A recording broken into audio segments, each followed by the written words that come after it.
बच्चों, हिंदी साहित्य की कक्षा में आप सभी का स्वागत है। हिंदी साहित्य की कक्षा 5 का अध्याय संख्या 3 लोह पुरुष सरदार पटेल को आज हम पढ़ने जा रहे हैं। हिंदी साहित्य हमें सिर्फ बोलना ही नहीं सिखाता, उसके साथ साथ हमें जीवन जीने की कला, उसके महत्व तथा मूल्यों से भी हम सभी को अवगत कराता है। तो आइए इस अध्याय को हम शुरू करते हैं। ये है अध्याय संख्या 3 लोह पुरुष सरदार पटेल। पाठ परिचय से पता चलता है कि ये पाठ सरदार पटेल के प्रेरणादायक जीवन के लिए सादर नमन है। आइए शुरू करें। सुदृढ़ और विशाल शरीर यानी एकदम अच्छा हष्टपुष्ट शरीर, कठोर मुख मुद्रा और शत्रु के प्रति ललकार भरी आंखें, ऐसे थे सरदार वल्लभ भाई पटेल। वल्लभ भाई पटेल का जन्म 31 अक्टूबर 1875 यानी 31 अक्टूबर 1875 को गुजरात के खेड़ा जिले के करमसद नामक गांव में हुआ था। उनके पिताश्री झवेरबाई पटेल एक साधारण किसान थे। वे बड़े देशभक्त थे, यानी उनके अंदर देशभक्ति की भावना थी। साहसी और पराक्रमी भी थे। उन्होंने सन 1857 के प्रथम भारतीय स्वतंत्रता संग्राम में भी हिस्सा लिया था, यानी भाग लिया था। वे लगभग 30 वर्ष तक झांसी की महारानी लक्ष्मीबाई की सेवा में भी रहकर उन्होंने युद्ध किया था। फलस्वरूप उनके परिवार को बड़ी कठिनाइयों का सामना करना पड़ा, क्योंकि वो स्वतंत्रता संग्राम में एक सेनानी थे, तो बहुत ज्यादा कठिनाइयां उन्होंने उठाई। उनकी संपत्ति जब्त कर ली गई। फिर भी देश सेवा में लीन झवेरभाई ने कोई भी परवाह नहीं करी। वल्लभ भाई के जीवन पर भी अपने पिता की वीरता और देश प्रेम की अमिट छाप पड़ी। अमिट यानी जो कभी न मिटे। वल्लभ भाई पटेल का बाल्यकाल यानी बचपन उनके पैतृक गांव करमसद में बीता। वहीं उन्होंने प्रारंभिक शिक्षा भी प्राप्त की। माध्यमिक शिक्षा के लिए उन्हें नैयाड़ और वडोदरा जाना पड़ गया। वल्लभ भाई पटेल विद्यार्थी जीवन से ही बड़े निर्भीक यानी बड़े वो डरते नहीं थे किसी से, स्पष्टवादी यानी साफ बोलते थे और स्वाभिमानी थे। उनके अंदर स्वाभिमान था। खतरे के प्रति सचेष्ट, संगठन शक्ति, संगठन शक्ति यानी एकता की शक्ति, सचेष्ट यानी जागरूक थे और अपने संबंध में मौन, चुप रहते थे अपने संबंध में। वल्लभ भाई पटेल की ये 3 विशेषताएं उन्हें भारतीय नेताओं से अलग करती हैं, यानी भारतीय नेताओं में ये 3 विशेषताएं नहीं होती। वल्लभ भाई उचित अवसर यानी सही मौके का सदुपयोग करना सही तरीके से, अच्छी तरीके से जानते थे। वे सच्चे अर्थ में नरसिंह यानी मनुष्यों के रूप में शेर, नर यानी मनुष्य और सिंह यानी शेर थे, जो बोलते कम थे और काम ज्यादा करते थे। किसी गलत बात को मानने के लिए वो कभी भी तैयार नहीं होते थे। यहाँ तक कि वे गलत बातों पर अपने अध्यापकों तक का विरोध भी कर बैठते थे, यानी अपने अध्यापकों का भी विरोध वो कर देते थे। वल्लभ भाई पटेल ऊपर से जितने रूखे और निष्ठुर थे और अभिमानी यानी घमंडी प्रतीत होते थे, उतने ही वो अंदर से सरल थे, कोमल थे यानी मुलायम थे और निरभिमानी थे। उन्हें घमंड नहीं था। उनके दिल में प्यार, ममता और करुणा यानी दया का भाव हिलोरे लेते रहते थे। वे उनमें वो सभी गुण विद्यमान थे जो एक महान राष्ट्र के नेता में होने जरूरी है। एक बार वल्लभ भाई की बगल में यानी अंडर आर्म में गिल्टी हो गई, गांठ हो गई या फोड़ा हो गया।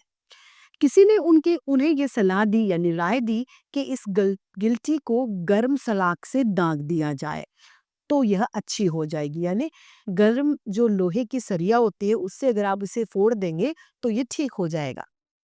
फिर क्या था, उन्होंने लोहे की एक सलाख यानी लोहे की एक सुई जैसी वो गर्म कर ली।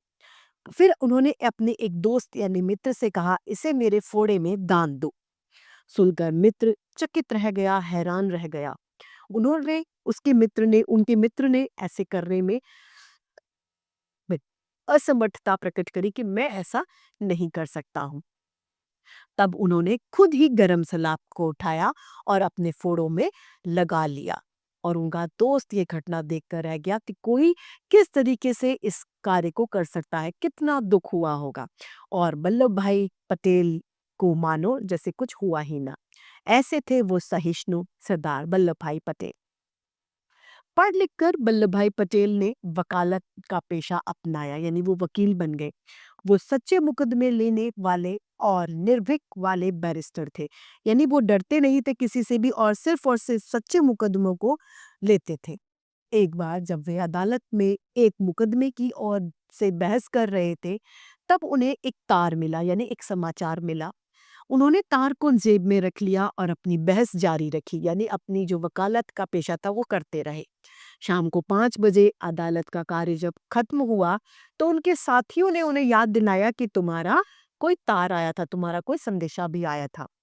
तब श्री पटेल ने जेब से तार निकाला और उसे पढ़ा। उसमें उनकी पत्नी की मृत्यु का दुखदाई समाचार था। तब वे उस दुख को चुपचाप अकेले ही पी गए। उस समय वल्लभ भाई की आयु केवल 33 यानी 33 ईयर्स थी। उन्होंने आजीवन यानी पूरी अपनी जिंदगी में दूसरी शादी नहीं की और न ही वो अपने दुख को किसी को कह सके। वाह रे कर्तव्यनिष्ठ पटेल! तो ऐसे कर्तव्य को अपने को पालन करने वाले थे सरदार पटेल। वल्लभ भाई ने अपने बड़े भाई विठल भाई को पढ़ाई के लिए विलायत भेजा, यानी फॉरेन भेजा। और बाद में वो खुद स्वयं 1910 1910 में वो विलायत गए। विलायत यानी विदेश गए, फॉरेन गए। वहां भी उन्होंने अपनी प्रतिभा यानी अपने कौशल से सबको चकित हैरान कर दिया। बैरिस्टरी की परीक्षा में उनका प्रथम स्थान आया, यानी उनका फर्स्ट रैंक आया। इस पर उन्हें 50 पाउंड का पुरस्कार इनाम दिया गया। वे सारा समय अध्ययन में ही लगाते थे। विदेश से लौटकर वे अहमदाबाद में वकालत करने लगे और थोड़े समय में ही अत्यंत यानी बहुत प्रसिद्ध भी हो गए। इसी समय वे गांधी जी के संपर्क में भी आए। गांधी जी के आह्वान आह्वान अर्थात बुलाने पर उन्होंने वकालत छोड़ दी और पूरी तरह तन मन धन से देश की सेवा में लग गए, जुट गए। गांधी जी का उन पर अटूट विश्वास था।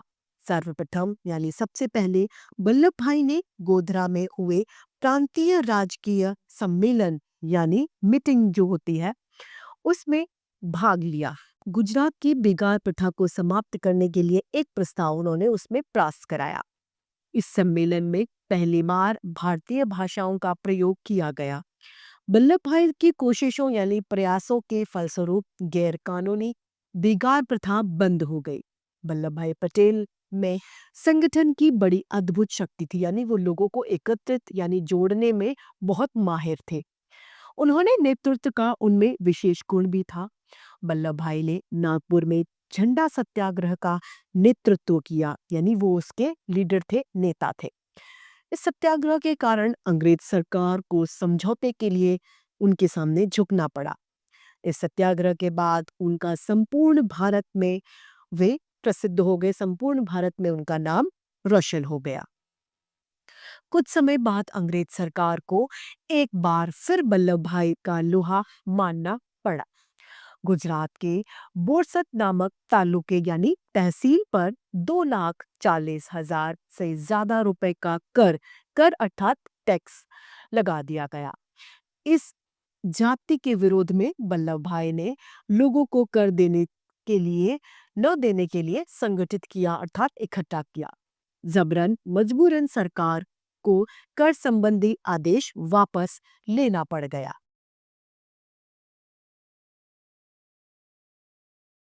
सन 1927 यानी 1927 में बारडोली का प्रसिद्ध सत्याग्रह भी शुरू हुआ।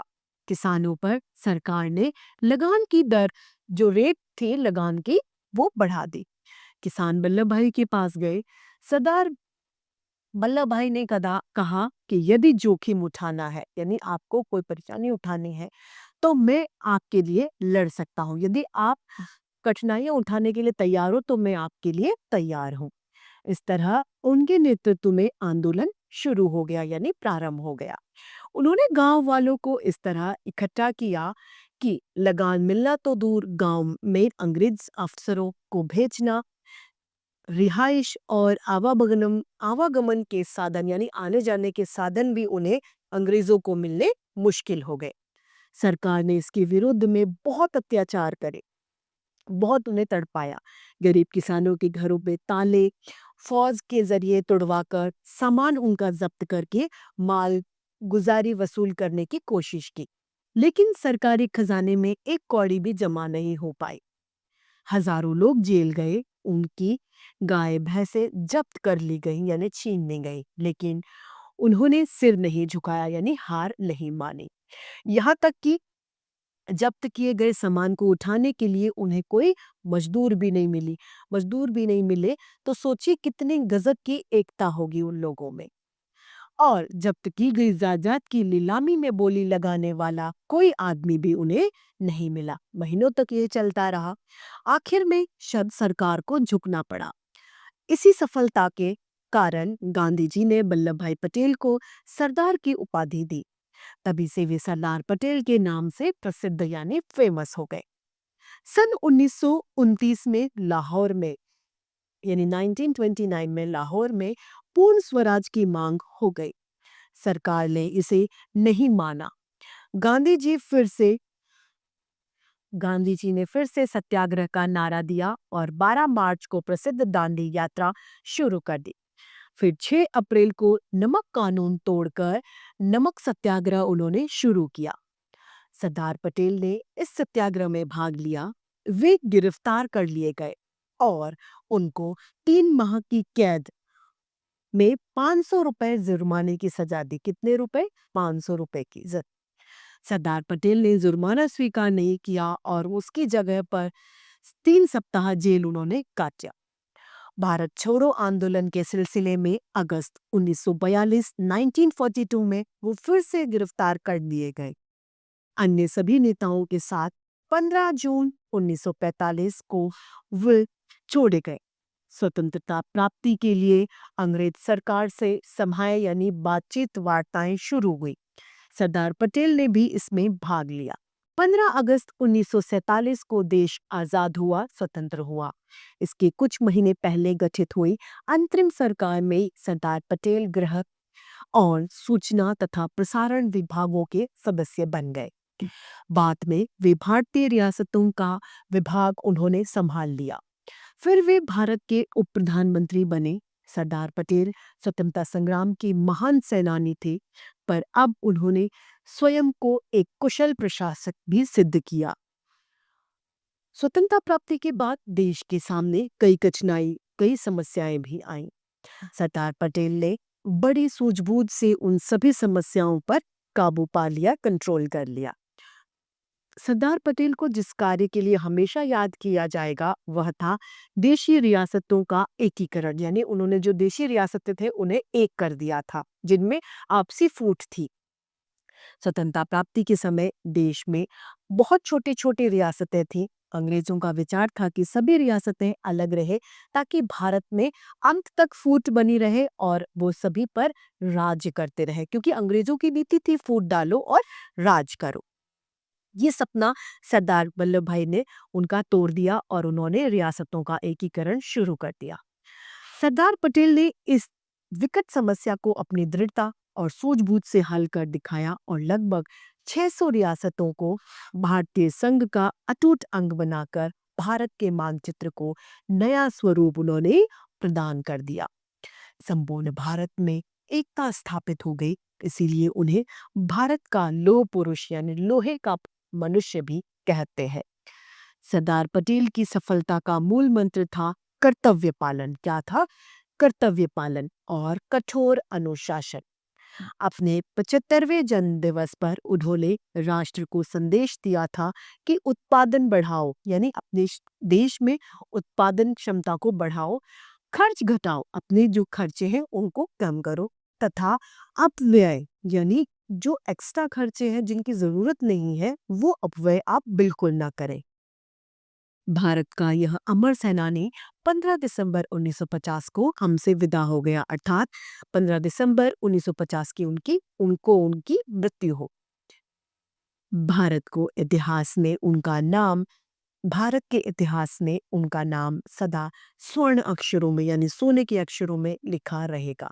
वे वास्तव में सरदार कहलाने के योग्य थे, यानी उनमें वो गुण थे कि उन्हें सरदार कहा जा सकता था। ऐसे थे हमारे सरदार वल्लभ भाई पटेल। तो इसी के साथ हमारे आज की हिंदी साहित्य की कक्षा यही समाप्त होती है। फिर से हिंदी साहित्य में ऐसे रोचक अध्याय लेके आप सभी के समक्ष उपस्थित होते रहेंगे। आज के लिए इतना ही, फिर मिलते हैं। धन्यवाद। प्यारे बच्चों, कैसे हैं आप?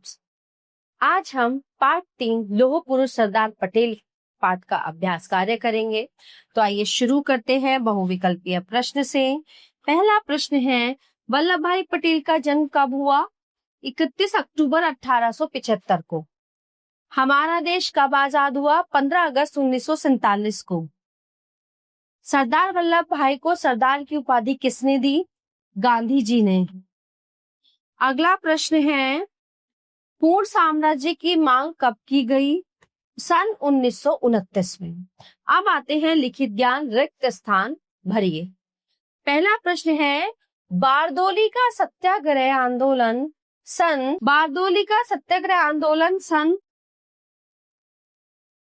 1928 में शुरू हुआ। दूसरा, सरदार पटेल स्वतंत्र भारत के प्रथम उप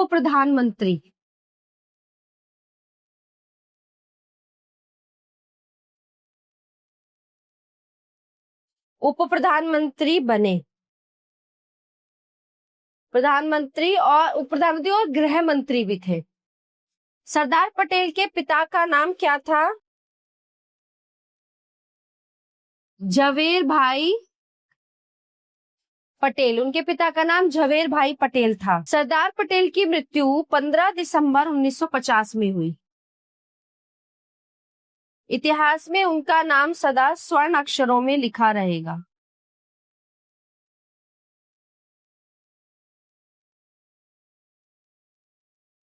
आगे चलते हैं। प्रश्न 2, सही कथन के सामने सही तथा गलत कथन के सामने गलत का चिन्ह लगाइए। तो शुरू करते हैं। सरदार वल्लभ भाई पटेल बचपन से बड़े रौबीले व्यक्ति थे। जी हाँ, वल्लभ भाई पटेल स्वतंत्र भारत के रक्षा मंत्री बने, नहीं गृह मंत्री। सरदार पटेल में तुरंत सही निर्णय लेने की अद्भुत क्षमता थी। सही जवाब। वल्लभ भाई ने लगभग 600 रियासतों का एकीकरण किया। सही। अब आते हैं निम्नलिखित प्रश्नों के उत्तर लिखिए। वल्लभ भाई पटेल का जन्म कहाँ हुआ? वल्लभ भाई पटेल का जन्म 31 अक्टूबर 1875 को गुजरात के खेड़ा जिले के करमसद नामक गांव में हुआ था। यह है पहले प्रश्न का उत्तर। दूसरा प्रश्न है, वल्लभ भाई ने कहाँ शिक्षा प्राप्त की? वल्लभ भाई पटेल का बाल्यकाल इनके पैतृक गांव करमसद में व्यतीत हुआ। वहीं इन्होंने प्रारंभिक शिक्षा प्राप्त की। माध्यमिक शिक्षा के लिए उन्हें नडियाड और बड़ोदरा जाना पड़ा। यह है प्रश्न नंबर 2 का उत्तर। अगला प्रश्न है, सरदार वल्लभ भाई का स्वभाव कैसा था और उनकी कौन कौन सी विशेषताएं उन्हें दूसरे नेताओं से अलग करती थी? देखिए, वल्लभ भाई पटेल विद्यार्थी जीवन से ही बड़े निर्भीक, स्पष्टवादी तथा स्वाभिमानी थे। खतरे के प्रति सचेष्ट, अद्भुत संगठन शक्ति और अपने संबंध में मौन। वल्लभ भाई पटेल की ये 3 विशेषताएं उन्हें भारतीय नेताओं से अलग कर देती हैं। प्रश्न नंबर 3 का उत्तर। अगला प्रश्न है, बारदोली का सत्याग्रह आंदोलन क्यों शुरू हुआ? सन 1927 में बारदोली का प्रसिद्ध सत्याग्रह शुरू हुआ। किसानों पर सरकार ने जो लगान है उसकी दर बढ़ा दी। किसान वल्लभ भाई के पास गए। वल्लभ भाई ने कहा, यदि जोखिम उठाना हो तो मैं आपके लिए लड़ सकता हूँ। तो ये बारदोली का जो सत्याग्रह था ये किसानों के लिए शुरू हुआ था और इस तरह उनके नेतृत्व में आंदोलन शुरू हो गया। उन्होंने गांव वालों को इस तरह संगठित किया कि लगान मिलना तो दूर, गांव में अंग्रेज अफसरों को भोजन, रिहाइश और आवागमन का साधन तक मिलना मुश्किल हो गया था। तो ये था आंदोलन। अगला प्रश्न है, बारदोली के सत्याग्रह आंदोलन में सरकार क्यों झुकी? हाँ, तो देखिए मतलब क्यों झुकना पड़ा? जो उन्होंने सामान जब्त किया था, मतलब उन्होंने किसानों पर अत्याचार शुरू कर दिए, है ना। हजारों लोग जेल गए, उनकी गाय भैंसे तक जब्त कर ली गई, लेकिन किसानों ने सिर नहीं झुकाया। यहाँ तक कि अब होता क्या है, जब्त किए गए सामान को उठाने के लिए कोई मजदूर अंग्रेजों को नहीं मिलता था, और जब्त की गई जायदाद की नीलामी में बोली लगाने वाला कोई आदमी उन्हें नहीं मिलता था। महीनों तक यही हाल रहा और अंत में सरकार को झुकना पड़ा। तो प्यारे बच्चों, इस पाठ का अभ्यास कार्य यहीं पे समाप्त होता है। मिलते हैं अगली कक्षा में। धन्यवाद।